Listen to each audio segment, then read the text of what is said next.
Hey, to use Magic Eraser on the Google Pixel 8a, first of all, you will have to open your photo that you want to edit. So you can only do this, by the way, by using the Google Photos. In the Google Files, it actually doesn't work.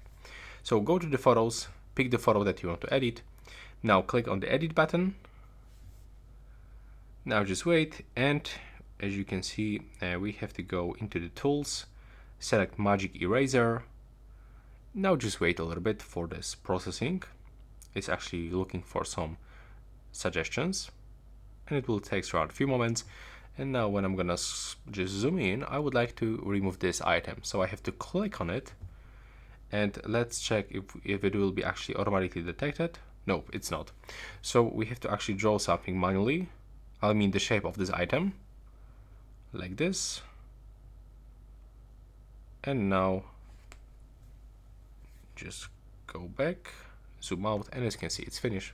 So click done in the right bottom corner, and as you can see, it's finished. So that's all for this video. Right now, please subscribe to my channel.